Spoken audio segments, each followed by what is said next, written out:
வணக்கம். நியூஸ் 7 தமிழின் 8 மணி செய்திகளை வழங்குவதற்காக நான் ராஜலட்சுமி கார்த்திக்.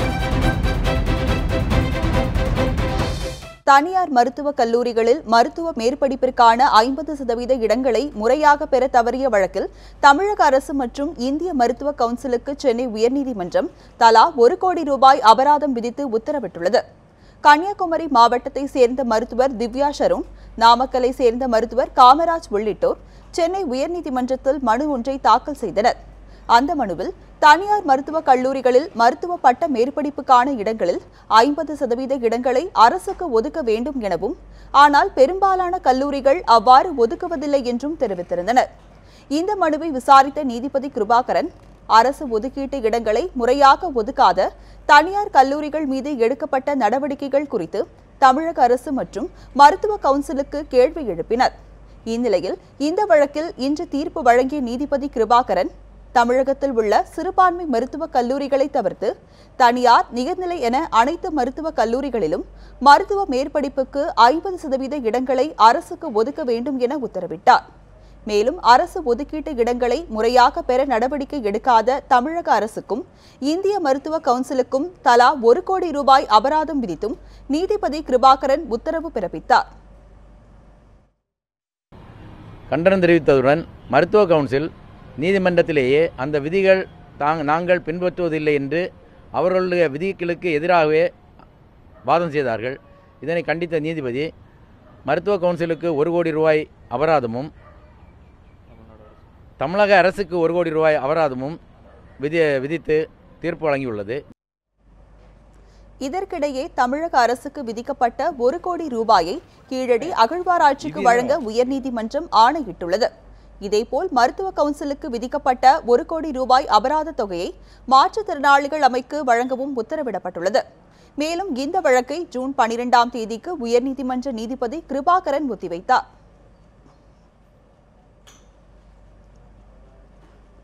இலங்கை கடற்படையால் கைது செய்யப்பட்ட தமிழக மீனவர்களை விடுவிக்க நடவடிக்கை எடுக்க வேண்டும் என பிரதமர் நரேந்திர மோடியை முதலமைச்சர் எடப்பாடி பழனிசாமி வலியுறுத்தியுள்ளார். இது தொடர்பாக அவர் எழுதியுள்ள கடிதத்தில், ராமநாதபுரம் மீனவர்கள் 5 பேரை இலங்கை கடற்படை கடந்த 30ஆம் தேதி சிறைப்பிடித்து சென்றதை சுட்டிக்காட்டியுள்ளார். இலங்கை கடற்படையின் இதுபோன்ற தொடர் நடவடிக்கைகள் தமிழக மீனவர்கள் மத்தியில் எதிர்மறை எண்ணத்தை உருவாக்கிவிடும் என குறிப்பிட்டுள்ள அவர், மீனவர் பிரச்சினைக்கு தீர்வு காண இரு நாடுகளும் மேற்கொண்டு வரும் முயற்சிகளிலும் பின்னடைவை ஏற்படுத்திவிடும் என குறிப்பிட்டுள்ளார். கைது செய்யப்பட்ட மீனவர்களையும் பறிமுதல் செய்யப்பட்டுள்ள 134 படகுகளையும் இலங்கை அரசு உடனடியாக விடுவிக்க மத்திய அரசு உரிய நடவடிக்கை எடுக்க வேண்டும் என கடிதத்தில் முதலமைச்சர் பழனிசாமி வலியுறுத்தியுள்ளார். மாணவர்களின் கல்வி குறித்த தகவல்கள் மற்றும் அடிப்படை விவரங்கள் கொண்ட ஸ்மார்ட் கார்டு விரைவில் அறிமுகப்படுத்தப்படும் என பள்ளிக் கல்வித்துறை அமைச்சர் செங்கோட்டையன் தெரிவித்துள்ளார். சென்னை தியாகராய நகரில் ஆசிரியர்கள் சங்கங்களின் கலந்துரையாடல் நிகழ்ச்சியில் பங்கேற்ற பின் செய்தியாளர்களுக்கு பேட்டியளித்த அவர், இத்திட்டம் மூலம் இடமாற்று சான்றிதழ் இன்றி ஸ்மார்ட் கார்டு மூலமாகவே மாணவர்களின் தகவல்களை புதிய பள்ளிகள் தெரிந்து கொள்ள முடியும் என்றும் கூறினார். ஸ்மார்ட் கார்டு ஒன்றை கொடுப்பதற்கு இந்த அரசு ஆயத்த பணிகளை மேற்கொண்டிருக்கிறது. வருகின்ற கல்வித்துறை மானியத்தின் போது அதை நாங்கள் நிறைவேற்ற இருக்கிறோம், முதலமைச்சருடைய ஒப்புதல் பெற்று. ஆகவே அதை பொறுத்தவரையிலும் மாணவருடைய எதிர்காலம் எப்படி அமைந்திட வேண்டும் என்ற முறையில் இன்றைக்கு ஒருவர் சென்று தங்களுடைய கம்யூனிட்டி எது என்பதை தெரிந்து வருவதற்கு வட்டாட்சியர் அலுவலகத்திற்கு செல்வது அல்லது அம்மாவுடைய திட்டங்கள் நிறைவேற்றுகின்ற இடத்திலே பெற வேண்டியிருக்கிறது. எதிர்காலத்திலே இது இருக்காது. மாணவருடைய சேர்க்கை என்பது அவருடைய முழு விவரங்களும், அதே நேரத்தில் ஆதார் அட்டை, அதிலே அவருடைய புகைப்படம், அதே போல் அவருடைய ஜாதி எந்த கம்யூனிட்டியை சார்ந்து என்பதும், அதே நேரத்தில் அவருடைய பிளட் குரூப் அனைத்தும் அதில் இணைக்கப்பட்டு அவர் எங்கு சென்றாலும் எந்த பள்ளியிலே படித்தார் என்பதை அந்த ஸ்மார்ட் கார்டை வைத்துக்கொண்டே மற்றொரு பள்ளிக்கு செல்கிற போது டிசியை எடுத்து செல்லாமல் மற்ற பள்ளியிலே இருந்து நாங்கள் அதை தெரிந்து கொள்கின்ற அளவிற்கு அதை நாங்கள் உருவாக்க இருக்கிறோம். தாங்கள் முன்வைக்கும் நிபந்தனைகளை ஏற்றுக்கொண்டால் எடப்பாடி அணியினருக்கும் நல்லது நடக்கும் என ஓபிஎஸ் அணியை சேர்ந்த முன்னாள் அமைச்சர் KP முனுசாமி தெரிவித்தார். சென்னை கிரீன்வே சாலையில் இன்று செய்தியாளர்களிடம் பேசிய அவர், தமிழக மக்கள் நலனுக்காகவும் அதிமுக தொண்டர்களின் நலனுக்காகவும் எடப்பாடி அணிக்கு நிபந்தனை விதிப்பதாகவும் விளக்கம் அளித்தார். முன்னாள் முதலமைச்சர் ஓ பன்னீர்செல்வம் தமிழகம் முழுவதும் சுற்றுப்பயணம் செய்ய உள்ளதாகவும் வரும் 5ஆம் தேதி காஞ்சிபுரத்தில் தனது பயணத்தை தொடங்குவார் என்றும் KP முனுசாமி தெரிவித்தார். நிபந்தனையற்ற பேச்சுவார்த்தைன்றதே நாங்கள் போடுற நிபந்தனை இந்த நாடு நல்லா இருக்கணுன்றதுக்காக போடுற நிபந்தனை, இந்த நாட்டு சமூகம் நல்லா இருக்கணுன்றதுக்காக போடுற நிபந்தனை, தொண்டர்கள் நல்லா இருக்கணுன்றதுக்காக போடுற நிபந்தனை. புரட்சித் தலைவர் எம்ஜிஆர் அவர்களால் உருவாக்கப்பட்ட இந்த இயக்கம், புரட்சித் தலைவி அம்மா அவர்களால் பாதுகாக்கப்பட்டு 1.5 கோடி தொண்டர்கள் உருவாக்கிய இந்த இயக்கம் காப்பாற்றப்பட வேண்டும் என்பதற்காக போடப்படுகிற நிபந்தனை. இது மக்களுக்காகவும் கடகத்திற்காகவும் போடப்பட்ட நிபந்தனை. இந்த நிபந்தனையை அவர்கள் ஏற்றுக்கொண்டால் அவர்களுக்கும் இதில் நிச்சயமாக நல்ல வாய்ப்பும் வளமும் கிடைக்கும் என்பதை தெரிவித்துக் கொள்கிறோம். இரட்டை இலை சின்னம் பெற லஞ்சம் கொடுக்க முயன்றதாக கூறப்படும் வழக்கில் சிறையில் அடைக்கப்பட்டுள்ள டிடிவி தினகரன் மீது அமலாக்கத்துறை வழக்கு பதிவு செய்துள்ளது. இரட்டை இலை சின்னம் பெற லஞ்சம் தர முயன்றதாக தொடரப்பட்ட வழக்கில் கைது செய்யப்பட்ட டிடிவி தினகரனை 5 நாள் காவலில் எடுத்து டெல்லி போலீசார் விசாரணை நடத்தினர். போலீஸ் காவல் முடிந்து டெல்லி தீஸ் ஹசாரே நீதிமன்றத்தில் நேற்று ஆஜர்படுத்தப்பட்ட தினகரனை வரும் 15ஆம் தேதி வரை சிறையில் அடைக்க நீதிபதி உத்தரவிட்டார். மறுமுறை நீதிமன்றத்தில் விசாரணைக்காக நேரில் ஆஜராக தேவையில்லை என்றும் காணொலி காட்சி மூலம் விசாரணை நடத்தலாம் எனவும் தெரிவித்த நீதிமன்றம் போதிய மருத்துவ சிகிச்சைகளை வழங்கவும் உத்தரவிட்டது. இதையடுத்து திஹார் சிறையில் அடைக்கப்பட்ட டிடிவி தினகரன் மீது அமலாக்கத்துறை வழக்கு பதிவு செய்துள்ளது. சட்டவிரோதமாக பண பரிமாற்றம் செய்ததாக கூறி தினகரன் மீது அமலாக்கத்துறை இந்த நடவடிக்கையை மேற்கொண்டுள்ளது.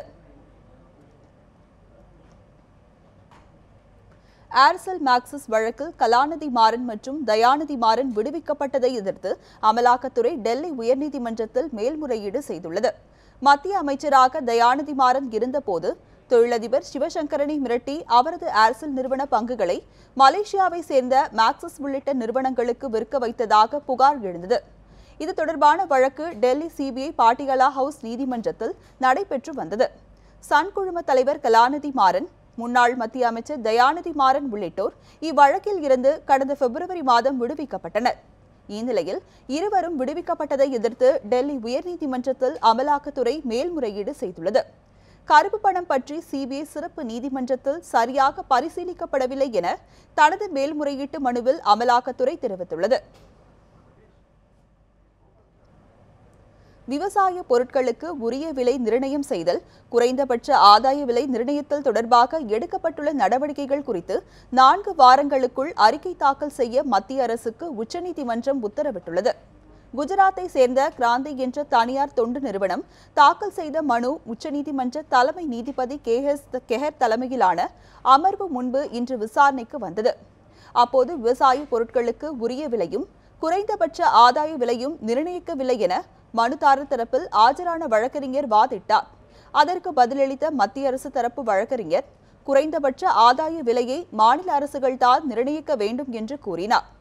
இருதரப்பு விவாதங்களையும் கேட்ட நீதிபதிகள் இது தொடர்பாக எடுக்கப்பட்டுள்ள நடவடிக்கைகள் குறித்து 4 வாரங்களுக்குள் அறிக்கை தாக்கல் செய்ய மத்திய அரசுக்கு உத்தரவிட்டு வழக்கு விசாரணையை கோடை விடுமுறைக்கு பின் ஒத்திவைத்தனர்.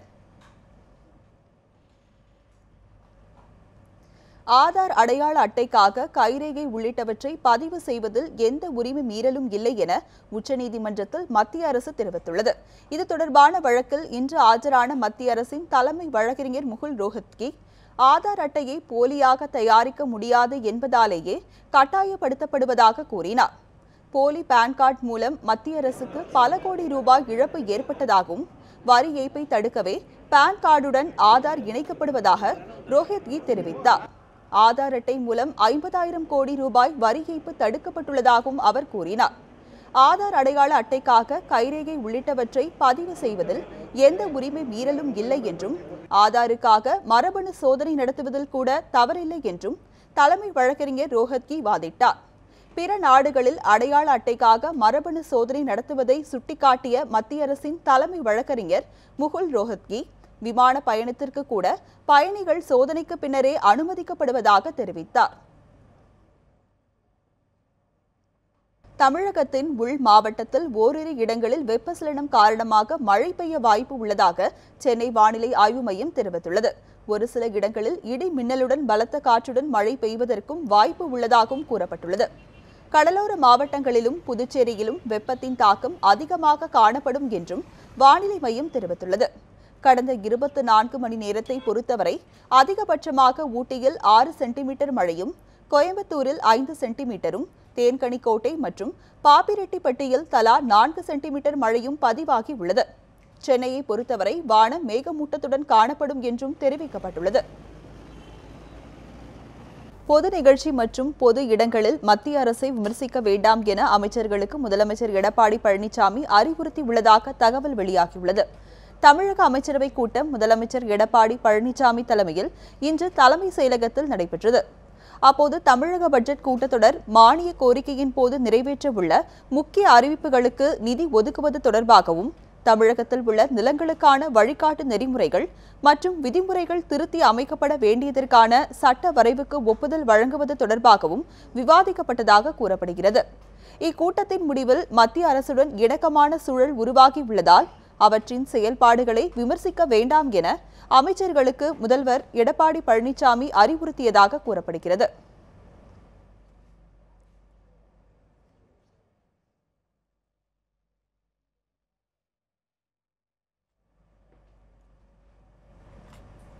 தமிழக முதல்வர் பழனிசாமியை ரிசர்வ் வங்கி ஆளுநர் உர்ஜித் பட்டேல் இன்று சந்தித்து பேசினார். சென்னை தலைமை செயலகத்தில் ரிசர்வ் வங்கி ஆளுநர் உர்ஜித் பட்டேல் தமிழக முதல்வரை மரியாதை நிமித்தமாக சந்தித்து பேசியதாக தெரிவிக்கப்பட்டுள்ளது. இந்த சந்திப்பின் போது தலைமை செயலாளர் கிரிஜா வைத்தியநாதன், நிதித்துறை கூடுதல் தலைமை செயலாளர் சண்முகம் மற்றும் அரசு உயர் அலுவலர்கள் உடனிருந்தனர்.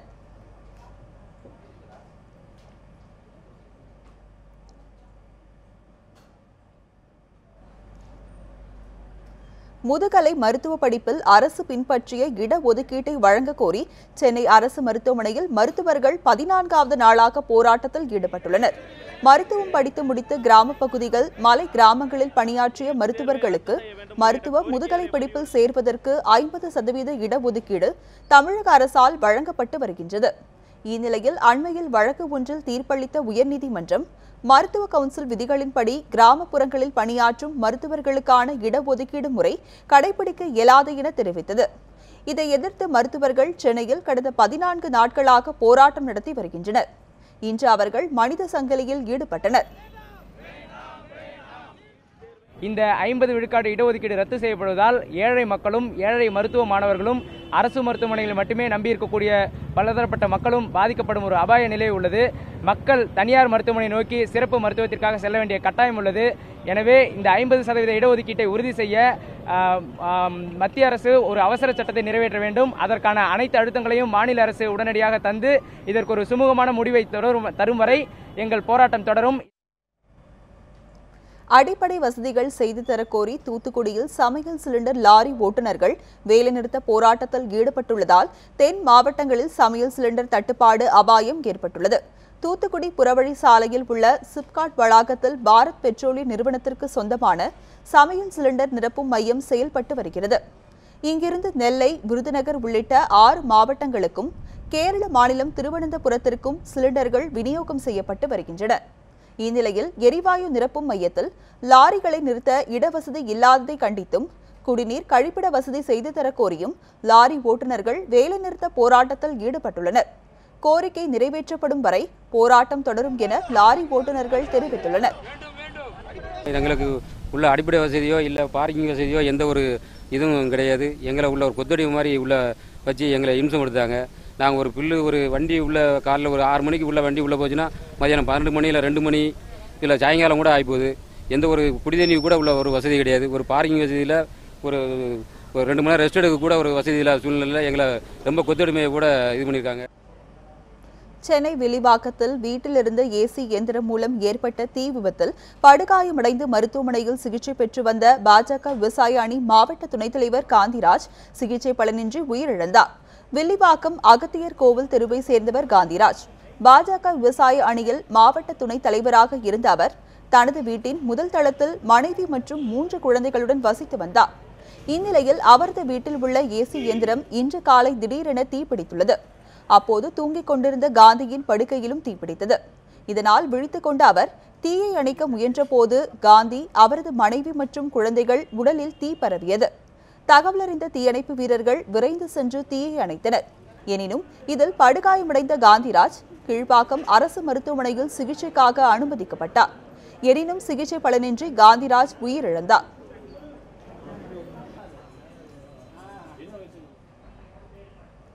கோவை மாவட்டம் மேட்டுப்பாளையம் அருகே நிலவும் கடும் வறட்சியால் காட்டு யானை பரிதாபமாக உயிரிழந்தது. கோடை வெயில் உச்சக்கட்டத்தை எட்டியுள்ளதால் கோவை வனக்கோட்டத்தில் கடும் வறட்சி நிலவி வருகிறது. இதனால் தண்ணீர் மற்றும் உணவுகள் இல்லாமல் காட்டு யானைகள் கடும் சிரமம் அடைந்து வருகின்றன. கடந்த சில நாட்களாக வெயிலின் தாக்கம் அதிகரித்துள்ளதால் டேம்காடு பகுதியில் உள்ள நீர்த்தேக்கம் வறண்ட நிலையில் காட்சியளிக்கிறது. இந்நிலையில் தண்ணீர் குடிக்க வந்த 4 வயது ஆண் யானை அங்கேயே சுருண்டு விழுந்து இறந்தது. தகவலறிந்து வந்த வனத்துறையினர் யானைக்கு உடற்கூறு ஆய்வு செய்த பின் குழி தோண்டி புதைத்தனர்.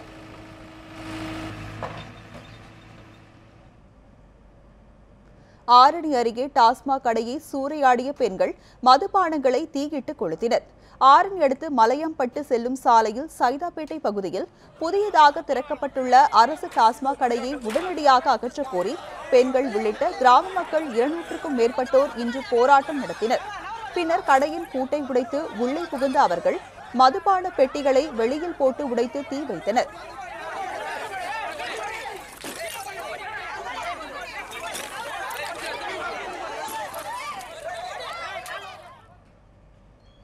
சேலம் உருக்காலையை தனியார் மயமாக்கும் மத்திய அரசின் நடவடிக்கையை கண்டித்து உருக்காலை தொழிலாளர்கள் குடும்பத்தினருடன் ஆர்ப்பாட்டத்தில் ஈடுபட்டனர்.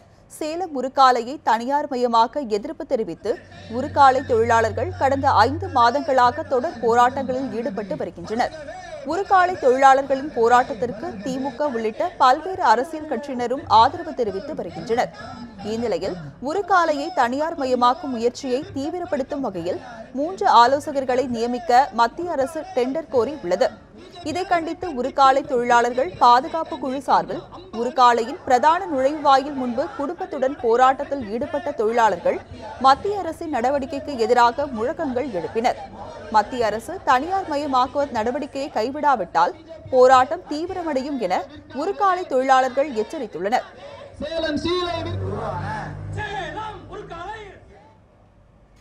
திருச்சியில் கடன் பிரச்சனையால் மனமுடைந்த வியாபாரி தனது மனைவி மற்றும் 2 குழந்தைகளின் கழுத்தை நெரித்து கொலை செய்துவிட்டு தூக்கிட்டு தற்கொலை செய்து கொண்ட சம்பவம் பெரும் அதிர்ச்சியை ஏற்படுத்தியுள்ளது.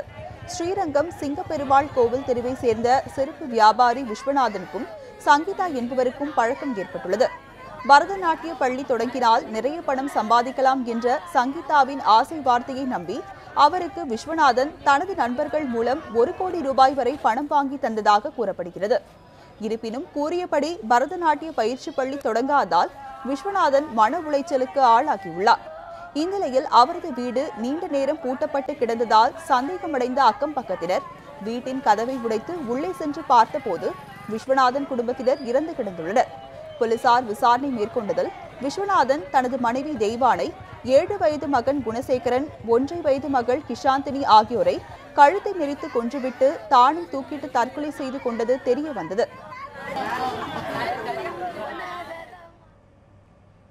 ஒசூர் அருகே விளைநிலங்களை சேதப்படுத்திய காட்டு யானைகளை வனப்பகுதிக்குள் விரட்ட நடவடிக்கை எடுக்க வேண்டும் என விவசாயிகள் கோரிக்கை விடுத்துள்ளனர். கிருஷ்ணகிரி மாவட்டம் ஒசூர் அடுத்த போடூர் பள்ளத்தில் 4 காட்டு யானைகள் முகாமிட்டுள்ளன. இன்று அதிகாலை வனப்பகுதியை ஒட்டியுள்ள பண்ணப்பள்ளி, குக்களப்பள்ளி, ஆழியாளம், ராமாபுரம் உள்ளிட்ட கிராமங்களுக்குள் புகுந்த யானைகள் தக்காளி, ராகி போன்ற பயிர்களை சேதப்படுத்தின. சுமார் 2 ஏக்கரில் பயிரிடப்பட்டுள்ள பயிர்களை யானைகள் சேதப்படுத்தியதாக விவசாயிகள் கவலை தெரிவித்துள்ளனர்.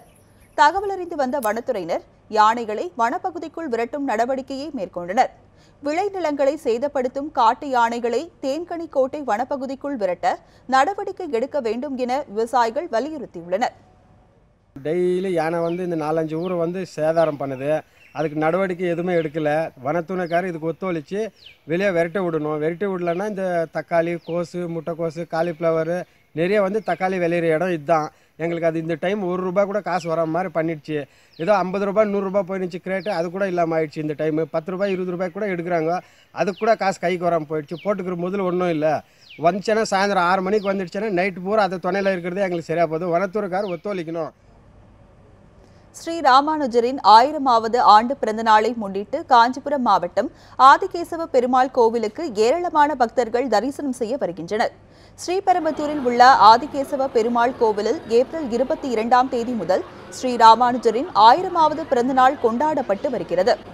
இங்கு தொண்டு நிறுவனம் சார்பில் ராமானுஜரின் ஆன்மீக வரலாறு, அவர் முக்தி அடைந்தது போன்ற பொம்மைகள் வைக்கப்பட்டுள்ளன. மேலும் ராமானுஜர் குறித்த விளக்கங்களும் ஒலிபெருக்கிகள் மூலம் தெரிவிக்கப்பட்டு வருகிறது. இதையடுத்து இக்கோவிலுக்கு தினமும் ஏராளமான பக்தர்கள் வந்து தரிசனம் செய்து வருகின்றனர்.